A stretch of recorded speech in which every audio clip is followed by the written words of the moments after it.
Hello everyone, this is Dr. Sangeeta Chaudhary again and I welcome everyone to my lecture class. In my today's class, I'm going to discuss about one of the very important electrolyte imbalance, that is hypokalemia or reduction in the serum potassium. I'll discuss about the causes of hypokalemia, the approach of a patient with hypokalemia and how we diagnose and treat a case of hypokalemia. Now, let's know about the definition. What is hypokalemia? Hypokalemia means when the serum potassium concentration goes below 3.5 milliequivalent per liter. The normal value of serum potassium is in between 3.5 to 5 milliequivalent per liter. It is the major intracellular cation, and the concentration of potassium in the intracellular and extracellular fluid is maintained by the membrane sodium potassium ATPase pump. There is something known as pseudo-hypokalemia. So when we approach a case of hypokalemia, we should first rule out if it is a pseudo-hypokalemia or not. When do we get pseudo-hypokalemia? If in the serum sample there is highly metabolically active cells, those which take up the serum potassium leads to pseudo-hypokalemia. For example, leukocytosis in case of leukemia. The highly active or metabolically active leukocyte will take up the serum potassium, will absorb the serum potassium, which in turn will give an impression like hypokalemia. Though it is not a true hypokalemia, it is a pseudo-hypokalemia. Now, it has been seen that if there is no abnormal intracellular shift or redistribution of potassium, then the reduction in the serum potassium matches with the reduction in the store of potassium. So in that case, every 0.27 milliequivalent per liter reduction in serum concentration of potassium means almost 100 milliequivalent reduction in the potassium store. So this information will help us while we supplement the potassium. Now, if we talk about the symptoms of hypokalemia, the symptoms may be cardiac symptoms. The symptoms may be due to involvement of the skeletal muscle or intestinal muscle. In cardiac symptoms, hypokalemia may give rise to fatal arrhythmias. It can result in either atrial or ventricular arrhythmias. It can aggravate heart failure. If we look at the ECG findings of hypokalemia, we can really see flat T waves. There may be ST depression as well as QT prolongation. So these three are the very important sign of hypokalemia which we can diagnose from ECG. Due to the involvement of the skeletal muscle, there will be weakness of the muscles, and even severe cases of hypokalemia may lead to muscle paralysis. In the intestine, due to paralysis of the intestinal smooth muscle, it may lead to paralytic ileus. It can aggravate hypertension. In studies, it has been seen that potassium restriction may lead to or may aggravate an existing case of hypertension. And it has role to play in aggravation of heart failure, even in cerebrovascular accident or stroke. It can cause metabolic alkalosis by retention of sodium and chloride ion and also retention of bicarbonate. Now, if we talk about the causes of hypokalemia, there are causes which leads to intracellular shift of potassium leading to hypokalemia. There are causes of potassium loss. The cause of loss may be non-renal loss or maybe renal loss.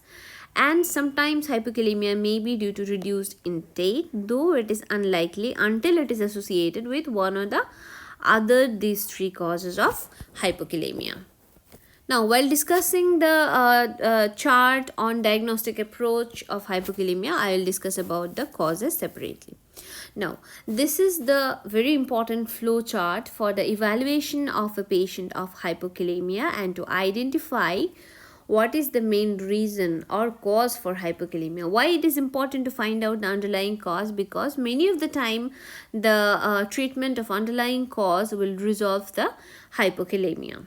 So first of all, when we diagnose a case of hypokalemia, we need to look that if it is a pseudo hypokalemia or not. I have already talked about pseudo hypokalemia. It may be seen where the concentration of metabolically active cell is quite high in the blood. So if it is a pseudo hypokalemia, like in case of leukemia, then there is no further workup needed. And if it is an emergency condition, okay, if the patient is having fatal arrhythmias, okay, ventricular arrhythmias or atrial arrhythmias, means if you think it is very emergent condition, then you directly move to the treatment, okay, give potassium supplementation. And if it is not an emergency, if it is not a medical emergency, okay, or if it is not a pseudo hypokalemia, then you go further with history, proper history of the case, then physical examination, and go ahead with the tests. Now, if you think from the history, if it is because of low intake of potassium, maybe due to starvation, then you treat accordingly, give potassium supplementation. Or if you think it is a transcellular shift of potassium, then you find out the cause of transcellular shift and treat accordingly. There are a few important causes of transcellular shift. One may be due to insulin excess. Insulin excess causes intracellular shift of potassium. Means potassium from the extracellular fluid gets shifted inside the cell into the intracellular fluid. Use of beta agonist causes intracellular shift. Then use of alpha antagonist, increased sympathetic activity, like in case of post head injury or in case of post myocardial infarction, where there is increase in sympathetic activity, it may lead to intracellular shift of potassium. In cases of barium intoxication and in case of theophylline infusion also, it may lead to intracellular shift of potassium. So these are the few common causes of intracellular shift of potassium. And if it is there, we need to treat accordingly, and we should be withholding the agent which is causing intracellular shift of potassium. Now, if we are not thinking of transcellular shift, if not low intake, then you go ahead and see the urine potassium level. Now, if the urine potassium level is less than 15 millimole per day, that indicates that the potassium loss is not renal. It is most probably extra-renal loss of potassium or maybe a remote renal loss. In that case, you do an ABG, arterial blood gas analysis, and if you find that there is metabolic acidosis, then the most probable cause will be GI loss of potassium. Okay, metabolic acidosis means GI loss of potassium. If ABG is normal, then it is probably due to profuse sweating. And if you find metabolic alkalosis in ABG, it may be due to the following cause, like remote use of diuretics, vomiting, or profuse sweating. Okay.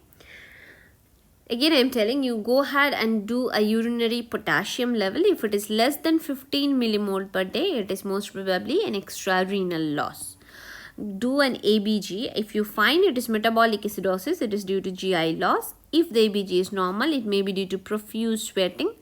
And if you find metabolic alkalosis, it may be due to remote diuretic use, may be due to vomiting or profuse sweating. Now, in other case, if you find the urinary potassium concentration more than 15 millimole per day, that means it is a renal loss of potassium. Means potassium is, the patient is losing potassium through the kidney. Now, in case of renal loss, you are going to calculate TTKG. What is TTKG? TTKG stands for transtubercular potassium gradient. And how do we calculate it? Here is the formula how to calculate TTKG or transtubercular potassium gradient. It is urinary potassium multiplied by serum osmolality divided by serum potassium multiplied by urine osmolality. So this is the formula to identify the TTKG. If TTKG is less than 2, there may be two conditions. TTKG may be less than 2 or it may be more than 4. If it is less than 2, then you think of increased tubular flow, which may be due to osmotic diuresis. Now, if it is more than 4, then you think of distal potassium secretion. Okay. Now, in case of distal, increase in distal potassium secretion, you look for the blood pressure and volume of the pulse. Now, if the blood pressure is high, the blood pressure may be high, it may be low or normal. If the blood pressure is high, you measure the aldosterone level. Now, if the aldosterone level is high, then you measure the serum renin level. Now, renin level may be high, may be low. If renin is high, the following condition may be there. It may be a case of renal artery stenosis. It may be a case of renin secreting tumor, or it may be due to malignant hypertension. If renin is low, it may be due to primary hyperaldosteronism, or it may be a case of familial hyperaldosteronism type 1. Now, if aldosterone is low, you go ahead and measure the serum cortisol. If serum cortisol is high, it is a case of Cushing syndrome. If serum cortisol is normal, it may be due to channelopathy like Liddle syndrome, or it may be due to same stands for syndrome of apparent mineralocorticoid excess. Okay, it is due to the deficiency of beta dehydrogenase, 11 beta dehydrogenase deficiency. Okay, now this is when blood pressure is high. Okay, if the blood pressure is low or normal, then you go ahead and do an ABG. In case you are finding metabolic acidosis in ABG, the following conditions may be responsible for hypokalemia. One is proximal renal tubular acidosis, distal renal tubular acidosis, diabetic ketoacidosis. It may be due to a result of amphotericin B use or use of acetazolamide. These conditions may be there when you find metabolic acidosis in ABG. If you find metabolic alkalosis, then you need to do a urinary chloride level. If it is less than 10, it is due to vomiting or chloride diarrhea. If it is more than 20, then you need to go ahead and check for urine calcium creatinine ratio. If calcium creatinine ratio is more than 0.2, it may be due to use of loop diuretics, or maybe we are dealing with a case of Barter's syndrome. If it is less than 0.15, it may be due to the use of thiazide diuretics, or maybe we are dealing with a case of Gentleman syndrome. So let's revise this chart again. This is very important. Okay, suppose you got a case of hypokalemia. Now, first look if it is a pseudo hypokalemia or not. If it is a case of pseudo hypokalemia, then nothing is needed. Okay, no workup is needed. If it is an emergency case of hypokalemia, then you go ahead and do the treatment first. If not, then you start evaluating the case. You take good history, do examination, and do the necessary test. Now, from the history, if you think it is due to low intake, then no need to do further workup. You treat accordingly. And if you think it is a transcellular shift, then treat accordingly. Transcellular shift may be because of insulin excess, beta agonist, alpha antagonist, increase in bariatric activity, barium intoxication, and use of theophylline. Now, if there is no transcellular shift or there is no history of low intake, you go ahead and do an urinary potassium. If you find that urinary potassium level is less than 15 millimole per day, it is due to probably extrarenal loss. You go ahead and do an ABG. If there is metabolic acidosis in ABG, it is due to GI loss. If it is normal, it is maybe due to profuse sweating. If there is metabolic alkalosis, it is due to remote diuretic use, vomiting, or profuse sweating. If urinary potassium is more than 15 millimole per day, that means the patient is losing potassium through kidney. It is a case of renal loss of potassium.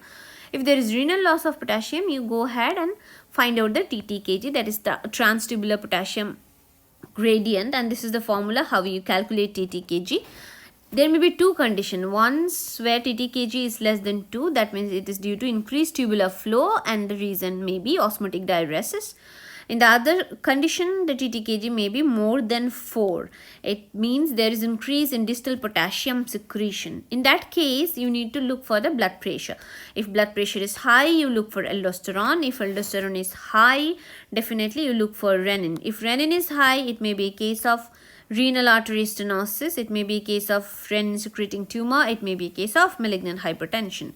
If renin is low, it may be due to primary hyperaldosteronism or familial hyperaldosteronism type 1. If aldosterone is low, then you need to go ahead and do a serum cortisol. If serum cortisol high, it is probably a case of Cushing syndrome. If serum cortisol is normal, it may be due to Liddle syndrome or due to syndrome of apparent mineralocorticoid excess.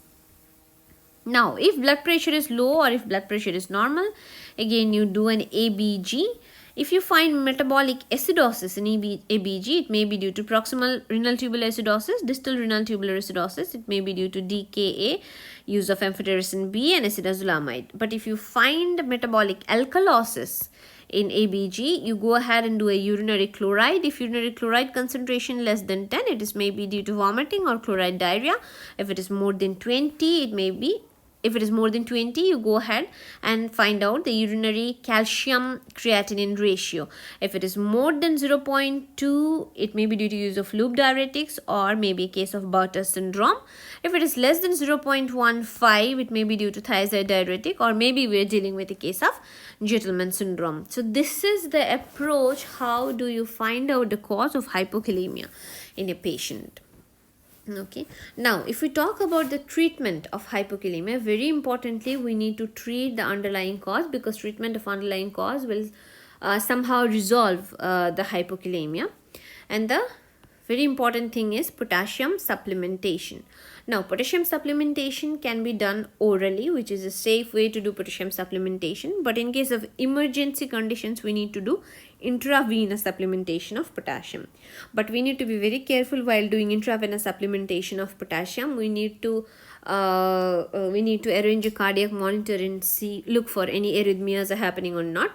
And sometimes intravenous administration of potassium may cause irritation and phlebitis, all those things. So we need to be careful regarding the concentration of potassium which we are giving intravenously. If we are supplementing orally, then maximum we can give 40 milliequivalent of oral potassium every 4 hourly. We can get it in syrup formulation in the market. And before doing IV supplementation or oral supplementation, again we need to know that if there is no abnormal redistribution or distribution of potassium, then the reduction in the serum potassium, it equals to the reduction in the storage.